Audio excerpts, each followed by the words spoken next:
ഇത്തിത്താനം ഇടവക കുന്നേപ്പള്ളി എന്ന് പറയാറുണ്ട്. കുന്നിന്റെ പുറത്തിരിക്കുകയാണ്. പരിശുദ്ധ മാതാവിന്റെ പേരിൽ പ്രതിഷ്ഠിക്കപ്പെട്ടിരിക്കുന്ന ദേവാലയം. ഈ ദേവാലയത്തിൽ അനേക ആയിരങ്ങൾ വന്ന് പ്രാർത്ഥിക്കുന്നുണ്ട്.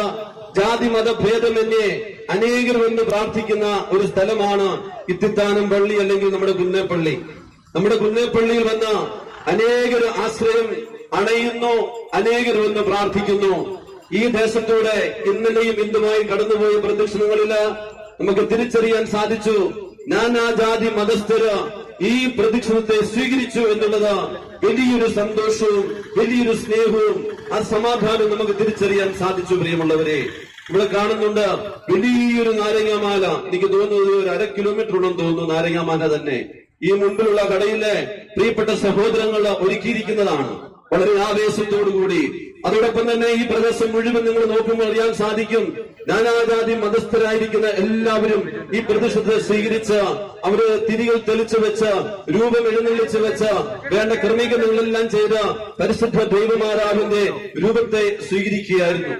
ദൈവമാതാവിനെ ഉൾക്കൊള്ളുകയായിരുന്നു. പ്രിയമുള്ളവരെ, അമ്മയുടെ വാക്കൽ അണഞ്ഞ മക്കളെല്ലാവർക്കും തന്നെ കൃപകൾ നൽകിയ പരിശുദ്ധ ദൈവമാതാവ് അത് തിരിച്ചറിഞ്ഞതുകൊണ്ടാണ് എല്ലാവരും അമ്മയുടെ പക്കലേക്ക് വരുന്നത്. ഈ കുരിശും തൊട്ടിയില്ല ഇന്ന് ഈ ഒരു വചന സന്ദേശം നൽകുമ്പോൾ നന്ദിയോടുകൂടി ഓർക്കുകയാണ്, പ്രാർത്ഥിക്കുകയാണ്. പ്രിയമുള്ളവരെ, നമ്മളെ സംബന്ധിച്ച് വളരെ അനുഗ്രഹിക്കപ്പെട്ട ഒരു സ്ഥലമാണിത്. ഈ സ്ഥലത്ത് ഈ പരിശുദ്ധമായ ഇറാസ അല്ലെങ്കിൽ പരിശുദ്ധ പ്രദക്ഷിണം നടത്തിക്കൊണ്ടിരിക്കുന്നു, ഇനിയും നടത്തേണ്ടതാണ്. വലിയ പാരമ്പര്യം നിറഞ്ഞൊരു സ്ഥലമാണിത്. നിങ്ങൾക്കറിയാവുന്നതുപോലെ പാലാത്രച്ചിറയിൽ നിന്നും ഈ കൊല്ലമന കടവിലേക്ക് വരെയുള്ള ഒരു ചാലാണ് ഇത് ക്രമീകരിച്ചിരിക്കുന്നത്. അതാണ് ചാലച്ചിറത്തോട് എന്ന് പറയുന്നത്. ഇതിന്റെ പ്രധാന ഒരു ഭാഗമാണ് കല്ലുകടവ് എന്ന് പറയുന്നത്. കല്ലുകടവും ചാലച്ചിറത്തോടും ഈ പറഞ്ഞ പ്രദേശത്ത് ഉയർന്നിരിക്കുന്ന കുരിശും തൊട്ടിയും അപ്പുറത്ത് ഉയർന്നിരിക്കുന്ന ശ്രീകോവിലും ഒക്കെയും വലിയ സാക്ഷ്യങ്ങളാണ് നൽകുന്നത്. ഇതൊരു മതസൗഹാർദ്ദത്തിന്റെ അടയാളം പേറുന്ന ഒരു സ്ഥലമാണിത്. അതുകൊണ്ടാണ് പ്രിയമുള്ളവരെ, വാണിജ്യപരമായ കാര്യങ്ങള് ഈ ദേശം എന്ന് പറയുന്നത്, ഇത്തിത്താനം കര എന്ന് പറയുന്നത്, ദേശം എന്ന് പറയുന്നത് അതൊരു കാർഷിക മേഖലയുടെ ഒരു സ്ഥലമായിരുന്നത്. ഇവിടെ ഏറ്റവും കൂടുതൽ കാർഷിക ഉൽപ്പന്നങ്ങൾ ഇത് ഉണ്ടാക്കിക്കൊണ്ടിരുന്നത് കപ്പയുണ്ടായിരുന്നു, തേങ്ങയുണ്ടായിരുന്നു, വാഴക്കുലയുണ്ടായിരുന്നു. ഈ കല്ലുകടവിൽ നിന്നും ചാലച്ചിറയിൽ നിന്നും ഇത് വള്ളത്തിൽ ഇത് മുഴുവൻ ആലപ്പുഴയ്ക്കാണ് പോയിക്കൊണ്ടിരുന്നത്. ആലപ്പുഴയ്ക്ക് ഇത് പോകുന്നു. വലിയൊരു വ്യവസായം പോലെ നടന്നിരുന്ന സ്ഥലമാണിത്. ഈ ആലപ്പുഴയിലേക്ക് ഇവിടുത്തെ കാർഷിക ഉൽപ്പന്നങ്ങൾ മുഴുവൻ അവിടെ എത്തിച്ചേരുമ്പോൾ അവിടുന്ന് ഇങ്ങോട്ട് വളം മറ്റു കാര്യങ്ങളെല്ലാം വരികയാണ്. ഈ ചാണകം ഉൾപ്പെടെ, കോഴിമുട്ട ഉൾപ്പെടെ, പല പല കാര്യങ്ങൾ, മീൻ ഉൾപ്പെടെ, മത്സ്യങ്ങൾ ഉൾപ്പെടെ ഈ പ്രദേശത്തേക്ക് കൊണ്ടുവരികയാണ്. ഈ പ്രദേശത്ത് നിന്നും ഇഷ്ടംപോലെ കല്ലുകളാണ് ഇവിടുന്ന് പോയിക്കൊണ്ടിരുന്നത്. വള്ളത്തിൽ കല്ലുകൾ ആലപ്പുഴയിലേക്ക് പോവുകയാണ്. കാളവണ്ടിയാണ് ഇവിടെ ഉപയോഗിച്ചുകൊണ്ടിരുന്നത്. അങ്ങനെ വലിയ വ്യവസായങ്ങള്, വാണിജ്യ ബന്ധങ്ങൾ നടന്നിരുന്ന ഒരു സ്ഥലമാണ്. അങ്ങനെയാണ് ഇതിന് കല്ലുകടവെന്ന് പേര് വരുന്നു. അല്ലെങ്കിൽ ചാലച്ചിറത്തോടുമായി ബന്ധപ്പെട്ട അനേകം കാര്യങ്ങള് ഈ ദേശത്തുണ്ടായിരുന്ന ഒരു സ്ഥലമാണ്. അങ്ങനെ വലിയ ബന്ധങ്ങള് ഈ തോട്ടിലൂടെ ഒഴുകിപ്പോയ പല കാര്യങ്ങളും സ്നേഹത്തിന്റെ ബന്ധമായിരുന്നു. ഇവിടെയാണ് പ്രിയമുള്ളവർ ഈ കുരിശൻ തൊട്ടിക്ക് വലിയൊരു പ്രാധാന്യം. ഇവിടെ പരിശുദ്ധ അമ്മ എഴുന്നള്ളി നിൽക്കുകയാണ്. അനേക കാര്യങ്ങൾ ദിവസവും ഈ റോഡിലൂടെ കടന്നു പോകുമ്പോൾ അമ്മയുടെ മുമ്പിൽ വന്ന് പ്രാർത്ഥിച്ച് നേർച്ച കാഴ്ചകൾ വയ്ക്കാറ് ആരും തന്നെ പോകാറില്ല. ഈ അമ്മയുടെ മക്കൾ വന്ന് പ്രാർത്ഥിച്ചവർക്ക് എല്ലാവർക്കും ദൈവാനുഗ്രഹം ഏറെ ലഭിച്ചിട്ടുണ്ട്. അത് തിരിച്ചറിഞ്ഞുകൊണ്ട് അനേകം ബസ്സുകളാണല്ലോ ഇതിലൂടെ കടന്നുപോയിക്കൊണ്ടിരിക്കുന്നത്. ദേശത്തിന്റെ വിവിധ ഭാഗങ്ങളിലേക്ക് ഓരോ കാര്യങ്ങൾക്കായിട്ട് പോകുന്ന മക്കള് ഇവിടെ വന്ന് പ്രാർത്ഥിച്ച്, ദേവസ്വം ബോർഡുണ്ട്, ഇവിടെ ഇത്തിത്താനം കുന്നപ്പള്ളിയുണ്ട്, ഇത്തിത്താനത്ത് പൊടിപ്പാറപ്പള്ളിയുണ്ട്. ഈ 3 സംവിധാനങ്ങളും ജാതി മതഭേദമന്യേ സ്നേഹത്തിലും ഐക്യത്തിലുമാണ് ജീവിക്കുന്നത്. നമുക്കറിയാം, ഈ ക്ഷേത്രം ഉൾപ്പെടെ തന്നെ അലങ്കരിച്ചെല്ലാം ഇട്ടിരിക്കുകയാണ് പരിശുദ്ധ ദൈവമാതാവിനെ സ്വീകരിക്കുവാനായിട്ട്.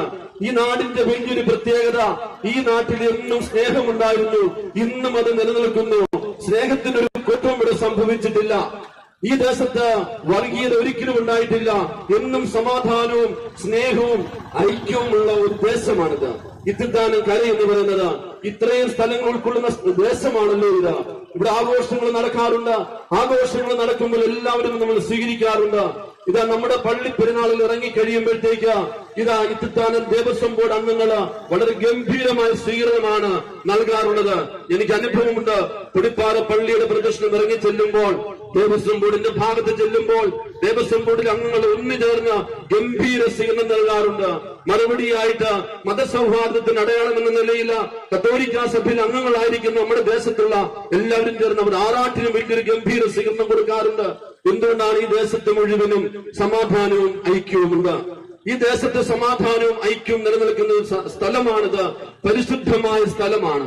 ആർക്കും ആരോടും വൈരാഗ്യമില്ല, ആർക്കും ആരോടും ദേഷ്യമില്ല. എല്ലാവരും സ്നേഹത്തിലും ഐക്യത്തിലും കഴിയുകയാണ്. നമുക്കറിയാവുന്നതുപോലെ ജാതി മത ഭേദമന്യേ നമ്മൾ എല്ലാവരും അങ്ങോട്ടും ഇങ്ങോട്ടും വീടുകൾ കയറിയ വ്യക്തികളാണ്.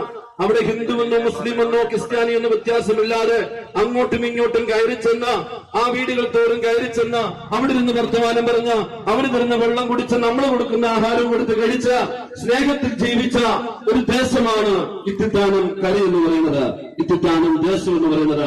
ഇവിടെയാണ് പ്രിയമുള്ളവരെ പരിശുദ്ധ ദൈവമാതാവിന്റെ ഈ തിരുസ്വരൂപം വഹിച്ചുകൊണ്ട് ഇവിടെ വന്ന് നിൽക്കുമ്പോൾ ഇതിന്റെ വലിയ പാരമ്പര്യം മനസ്സിലാക്കി ജീവിക്കുവാൻ നമുക്ക് സാധിക്കണം.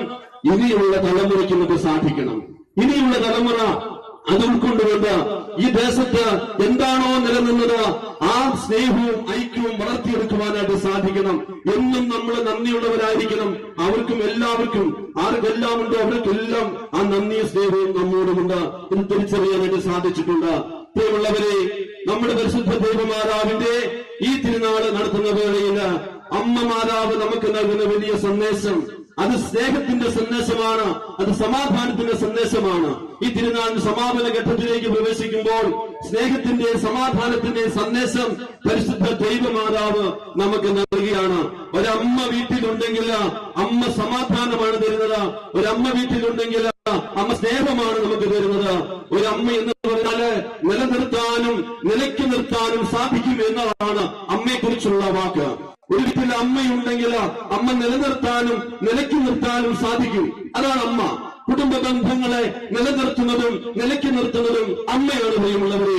പരിശുദ്ധ ദൈവമാതാവ് അതുപോലെ വലിയ അപുണ്യങ്ങൾ ചെയ്ത വ്യക്തിത്വത്തിനുടമയാണ്. അതുകൊണ്ടാണ് പരിശുദ്ധ ദൈവമാതാവിൽ അഭയം പ്രാപിച്ചുകൊണ്ട് നമ്മുടെ അമ്മമാരെല്ലാം ശക്തമായ എത്തുനോമ്പ് എടുത്ത് പ്രാർത്ഥിക്കുന്നത്.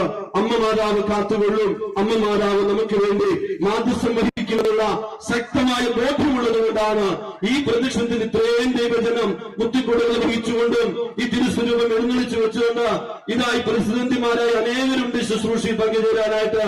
ഇത് കുരിശുകൾ എടുത്തുകൊണ്ട് പതാകകൾ എടുത്തുകൊണ്ട് ഈ പ്രദക്ഷിണത്തിൽ ആദ്യം മുതൽ അവസാനം വരെ ശക്തമായിട്ട് പോവുകയാണ്.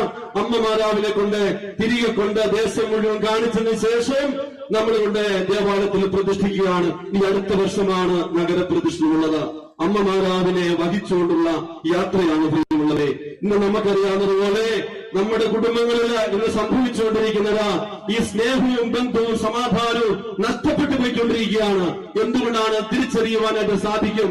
ഒരപ്പൻ മകനെ വിളിക്കുകയാണ് വൈകുന്നേരം, മോനെ വാ എന്ന് പറയുമ്പോൾ അവൻ വരുന്നില്ലെങ്കിൽ വൈകുന്നേരം ഒന്നിച്ചിരുന്ന് പ്രാർത്ഥിക്കുവാനായിട്ട് അപ്പം വിളിച്ചിട്ട് വരുന്നില്ലെങ്കിൽ ഓർത്തുകൊള്ളുക. തിരുവചനം നമ്മളെ ഓർമ്മിപ്പിക്കുകയാണ്. മഴ പെയ്തു, കാറ്റൂതി, കൊടുങ്കാറ്റുണ്ടായി, വീടിന്റെ അടിത്തറ ഇളകിപ്പോയി, വീടിന്റെ അടിത്തറ ഇളകിപ്പോയി. തിരിച്ചറിയാൻ സാധിക്കും. ഇന്നത്തെ ഏറ്റവും വലിയ പ്രശ്നം ഈ സ്നേഹവും സമാധാനവും നഷ്ടപ്പെട്ടു പോയിക്കൊണ്ടിരിക്കുന്നത് ലഹരിയുടെ അതിപ്രസരണമാണ്. ലഹരിയുടെ അതിപ്രസരണം നടന്നുകൊണ്ടിരിക്കുകയാണ്. ഇനിയുള്ള ഒരു തലമുറ എന്ന് പറയുന്നത് ആരോഗ്യമില്ലാത്തൊരു തലമുറയായിരിക്കും ഉണ്ടാകാൻ പോകുന്നത്. മെഡിക്കൽ റിപ്പോർട്ട് അനുസരിച്ചുകൊണ്ട് പറഞ്ഞു വെച്ചിരിക്കുകയാണ്, ഇനിയൊരു തലമുറയ്ക്ക് ആയുസ് ഉണ്ടാകുകയില്ല. നമ്മളിൽ പലരും നമ്മളുടെ കുടുംബത്തിലുള്ളവരെ കാണാൻ സാധിക്കുന്നുണ്ട്. 95 വയസ്സും 85 വയസ്സും 90 വയസ്സും 100 വയസ്സും 100 വയസ്സും പ്രായമുള്ളവരെ നമ്മൾ കണ്ടിട്ടുണ്ട്. ഈ ഒരു തലമുറയ്ക്ക് ഇനി കാണാൻ പറ്റുകയില്ല പ്രിയമുള്ളവരെ. കാരണം ഈ ലഹരിയുടെ അതിപ്രസരണം വന്നിരിക്കുന്നതിനാല് രാസലഹരിയിൽ നിന്ന് ഉപയോഗിച്ചുകൊണ്ടിരിക്കുന്നത് കൊണ്ട് ആരോഗ്യമുള്ള കുഞ്ഞുങ്ങളെ ഇനിയും കിട്ടുകയില്ല. ആരോഗ്യമുള്ള കുഞ്ഞുങ്ങളെ ഇനിയും കിട്ടുകയില്ല പ്രിയമുള്ളവരെ. ആയുസ് ഒരിക്കലും ഉണ്ടാകുകയില്ല. ആയുസ് ഇത്രയും വർദ്ധിക്കുന്ന ഒരു തലത്തിലേക്ക് വരാൻ പോവുകയില്ല. അതുകൊണ്ട് നമ്മൾ ഈ പ്രതിഷ്ഠകളൊക്കെ നടത്തുമ്പോഴും ഈ പ്രാർത്ഥനകൾ നടത്തി നോമ്പെടുത്ത് പ്രാർത്ഥിക്കുമ്പോഴും ഓർക്കേണ്ട വലിയൊരു കാര്യം, നമ്മുടെ കുടുംബങ്ങളില് രാസലഹരികള് ഉപേക്ഷിക്കുവാനായിട്ട് നമുക്ക് സാധിക്കണം. ഇന്ന് നമ്മുടെ കുടുംബങ്ങളില് നമ്മുടെ മക്കളെ ചൊൽപ്പടിക്ക് നിർത്തുവാനായിട്ട് പറ്റുന്നില്ല. പ്രിയമുള്ളവരെ, അവർ കൈവിട്ടു പോയിക്കൊണ്ടിരിക്കുകയാണ്. AI-യുടെ കാലഘട്ടത്തിലാണ് ജീവിക്കുന്നത്. അവർക്കെല്ലാം അറിയാം നമുക്കൊന്നും അറിഞ്ഞുകൂടാ, അവർക്കെല്ലാം അറിയാം നമുക്കൊന്നും അറിഞ്ഞുകൂടാ. ഈ ഒരു കാലഘട്ടത്തിലാണ് നമ്മൾ ജീവിക്കുന്നത്.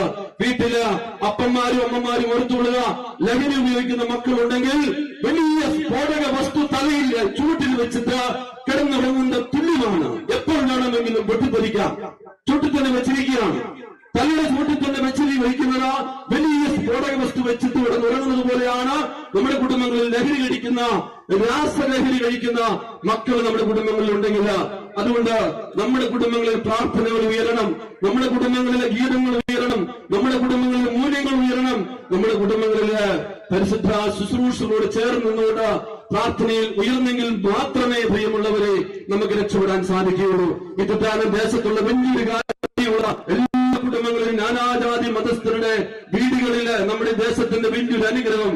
എല്ലാ വീടുകളിലും നാനാജാതി മതസ്ഥര് വൈകുന്നേരമാകുമ്പോഴത്തേക്ക് തിരികെ തെളിച്ചുകൊണ്ട് അത് ക്രിസ്ത്യാനിയായാലും ഹിന്ദുവായാലും ഒന്നിച്ചിരുന്ന് പ്രാർത്ഥിക്കുന്നത് കൊണ്ടാണ് ഈ ദേശത്ത് സമാധാനം ഉണ്ടായിരിക്കുന്നത്. ഈ ദേശത്ത് സമാധാനം ഉണ്ടായിരിക്കുന്നത്. കഴിഞ്ഞ ദിവസം നമുക്കറിയാം, ഏതാനും 4 മാസം മുമ്പായി കുരിശുമുട്ടി ജംഗ്ഷൻ വെച്ച ഒരു ലോറി ഇടിച്ച ഒരു സ്ത്രീ, ഒരു വീട്ടമ്മ മരിച്ചു. പ്രിയമുള്ളവരെ, ആ വീട്ടമ്മയെ കുറിച്ചുള്ള കേട്ട ഒരു കാര്യം ഇതായിരുന്നു. ആ വീട്ടമ്മയ്ക്ക് വലിയൊരു ആഗ്രഹമായിരുന്നു ഒരു വീട് കിട്ടാനായിട്ട്. ആ വീട് കിട്ടുവാനായിട്ട് ആ വീട്ടമ്മ ഒത്തിരി പ്രാർത്ഥിച്ചു. ആ വീട്ടമ്മ നേർച്ച നേർന്നത് 1000 കുർബാന ഞാൻ അർപ്പിച്ചേക്കാം, എനിക്കൊരു വീട് കിട്ടുന്നവേ എന്നായിരുന്നു. ആ വീട് കിട്ടി. അങ്ങനെ വീണ്ടും തുടരുകയാണ്. പരിശുദ്ധ കുർബാന അർപ്പിക്കാൻ പാറപ്പള്ളിയിലേക്ക് അതിരാവിലെ പോകുമായിരുന്നു. അങ്ങനെ അതിരാവിലെ പോകുന്ന വഴിക്ക് വെച്ച് കുരിശുമുട്ടി ജംഗ്ഷൻ വെച്ച് ഒരു മിനി ലോറി ഇടിച്ച സ്ത്രീ മരിച്ചുപോയി. ആ സ്ത്രീയുടെ പ്രത്യേകത ഇതായിരുന്നു. അവിടുത്തെ അച്ഛന്മാര് പറഞ്ഞതാണ്, കുർബാനയുടെ സമയം മുഴുവൻ മുട്ടിന്മേൽ നിന്നാണ് കുർബാന അർപ്പിച്ചത്. 1000 കുർബാന പൂർത്തീകരിക്കാൻ സാധിച്ചില്ല, പക്ഷെ സ്വർഗത്തിന് സാധിച്ചിരിക്കണം. 1000 കുർബാന മുട്ടിന്മേൽ നിന്നുകൊണ്ട് എനിക്കൊരു വീട് കിട്ടുകയാണെങ്കിൽ ഞാൻ പ്രാർത്ഥിച്ചോളാം ദൈവമാതാവേ എന്ന് പ്രാർത്ഥിച്ച ആ സ്ത്രീ, പ്രിയമുള്ളവരെ, മുട്ടിന്മേൽ നിന്ന് പ്രാർത്ഥിക്കുന്നത് കണ്ടിട്ട് അച്ഛന്മാർ ചോദിച്ചു, അമ്മ വേണ്ട, ഇങ്ങനെ പ്രാർത്ഥിക്കണ്ട, എഴുന്നേറ്റൊന്ന് പ്രാർത്ഥിച്ചു, ഇരുന്ന് പ്രാർത്ഥിച്ചു, കുഴപ്പമില്ല. ഇല്ലച്ച, ആരോഗ്യമുണ്ട്, ഞാൻ നേർച്ച നേർന്നത് 1000 കുർബാന മുട്ടിൽ നിന്ന് പ്രാർത്ഥിക്കാമെന്നാണ്. പ്രിയമുള്ളവരെ, ഇതുപോലെ പ്രാർത്ഥിക്കുന്ന ഒരു സമൂഹം നമ്മുടെ മുമ്പിലുണ്ട്. കഴിഞ്ഞ നാളിൽ തിരുവനന്തപുരത്ത് അഫാൻ എന്ന് പറയുന്ന ഒരു വ്യക്തി 5 പേരെ ഓരോ മിനിറ്റിലും കൊല്ലുകയായിരുന്നു. ഒരു കുറ്റം പോലും അവനില്ല. പ്രിയമുള്ളവരെ, അവന്റെ കാര്യം എന്താണ്? എനിക്ക് പണം തന്നില്ല, അവന്റെ അമ്മ പണം കൊടുത്തില്ല, അവനെ കളിയാക്കി അവന്റെ അങ്കിള് അവനെ വേണ്ടപോലെ പരിഗണിച്ചില്ല. അതിന്റെ പേരില് ചുറ്റികയ്ക്ക് അടിച്ചുകൊണ്ട് ഓരോ മണിക്കൂറിലും കൊന്നുകൊണ്ടിരിക്കുകയാണ്. 5 പേരെ കൊന്നു. പോലീസിന്റെ നിഗമനം അനുസരിച്ച് അഫാൻ 7 പേരെ കൊല്ലുവാനായിട്ടാണ് നിശ്ചയിച്ചത്. പ്രിയമുള്ളവരുടെ വാർത്ത കേട്ടതാണ്. 7 പേരെ കൊല്ലുവാനായിട്ട് ചങ്കൂറ്റത്തോടെ ഇറങ്ങി പുറപ്പെട്ടവൻ 5 പേരെ കൊന്നപ്പോൾ അവനെ പിടിക്കപ്പെടുകയാണ് ഏറ്റവും കൂടുതൽ. 5 പേരെ കൊന്ന ഈ അഫാൻ എന്ന വ്യക്തിത്വം ഇന്ന് നമ്മുടെ സമൂഹങ്ങളിൽ എല്ലാവരും ഉണ്ട്. ഒരു കുറ്റകൃത്യം ചെയ്യുമ്പോൾ അതിനൊരു കുറ്റബോധമില്ലാത്ത അനേകർ വസിക്കുന്ന ഒരു നാട്ടിലാണ് നമ്മൾ ജീവിക്കുന്നത്. എന്തുകൊണ്ടാണ്? ഈ മൂല്യങ്ങളില്ലാത്തത് കൊണ്ടാണ്. പരിശുദ്ധ ദൈവമാതാവ് നമുക്ക് നൽകുന്ന സന്ദേശം സ്നേഹത്തിന്റെയും സമാധാനത്തിന്റെയും സന്ദേശമാണ്. അത് ഉൾക്കൊള്ളുന്ന വ്യക്തിക്ക്, പ്രിയമുള്ളവർ, ഒരാളെ പോലും വേദനിപ്പിക്കുവാനായിട്ട് സാധിക്കുകയില്ല. ഒരാളെ പോലും വേദനിപ്പിച്ചുകൊണ്ട് ജീവിക്കുവാൻ സാധിക്കുകയില്ല. ദൈവമാതാവിന്റെ ഈ പെരുന്നാള് ആഘോഷിക്കുന്ന വേളയിൽ നമുക്ക് പ്രാർത്ഥിക്കാം. പ്രിയമുള്ളവരെ, നമുക്ക് നൽകിയ ആ കിട്ടുന്ന സന്ദേശം അത് പ്രത്യാശ സന്ദേശമാണ്. നമ്മുടെ പ്രദക്ഷിണം മുന്നോട്ട് പോകുന്ന വേദിയാണ് ഈ പ്രാർത്ഥനയ്ക്ക് ശേഷം തിരുസ്വരൂപം വഹിച്ചുകൊണ്ട് ദൈവത്തിന്റെ ആലയത്തിൽ പുന്നേപ്പള്ളിയിലേക്ക് വീണ്ടും പരിശുദ്ധ ദൈവമാതാവിനെ പ്രതിഷ്ഠിക്കുവാനായിട്ട് നമുക്ക് സാധിക്കുകയാണ്, അവസാനിപ്പിക്കുകയാണ്. പ്രിയമുള്ളവരെ, നന്മയുള്ള ഒരു അമ്മയുണ്ടാകട്ടെ, കൃപയുള്ള മക്കളുണ്ടാകട്ടെ, സ്നേഹമുള്ള ഒരപ്പനുണ്ടാകട്ടെ. അങ്ങനെയെങ്കിൽ നമ്മുടെ കുടുംബങ്ങൾ രക്ഷ പ്രാപിക്കും. വെള്ളം, കാറ്റ് ശക്തമായിട്ട് അടിച്ചാലും, കൊടുങ്കാറ്റുണ്ടായാലും, അതിശക്തമായ പ്രക്ഷോഭങ്ങൾ ഏത് തലത്തിൽ എന്തെല്ലാം കാര്യങ്ങൾ ഉണ്ടായാലും, പ്രിയമുള്ളവരെ, നമ്മുടെ വീടുകൾ ഇളകിയില്ല. ആ വീട് അടിയുറച്ചു തന്നെ നിൽക്കും. നമ്മുടെ വീടുകൾ അടിയുറച്ചു നിൽക്കേണ്ട കാലഘട്ടമാണിത്. നമ്മുടെ സ്നേഹത്തിലും ഐക്യത്തിലും ജീവിക്കുവാൻ സമാധാനത്തിന് വലിയ സന്ദേശം നൽകുന്ന പരിശുദ്ധ ദൈവമാതാവേ, ഞങ്ങൾക്ക് വേണ്ടി അപേക്ഷിക്കണമേ എന്ന് പ്രാർത്ഥിച്ചുകൊണ്ട് ഇനിയുള്ള പ്രതിഷ്ഠ മുന്നോട്ട് നീങ്ങുമ്പോൾ ആത്മാർത്ഥതയോട് പ്രാർത്ഥിച്ചുകൊണ്ട് ഒരു ദിവസം കൂടി ഈ പ്രതിഷ്ഠയിൽ പങ്കെടുക്കുവാൻ, ഈ വർഷത്തെ 8 നോമ്പിൽ പങ്കെടുക്കുവാൻ ആരോഗ്യത്തോടുകൂടി സാധിച്ചു എന്ന് തമ്പുരാന്റെ സന്നിധിയിൽ നന്ദി അർപ്പിച്ചുകൊണ്ട് വേണം പുന്നപ്പള്ളിയിലേക്ക് പ്രവേശിക്കുവാനും അവസാനത്തെ ആശീർവാദം വാങ്ങിച്ചു പോകുവാനും. കഴിഞ്ഞ വർഷം നമ്മുടെ കൂടെ ഉണ്ടായിരുന്ന പലരും ഈ വർഷം നമ്മുടെ കൂടെ ഇല്ല.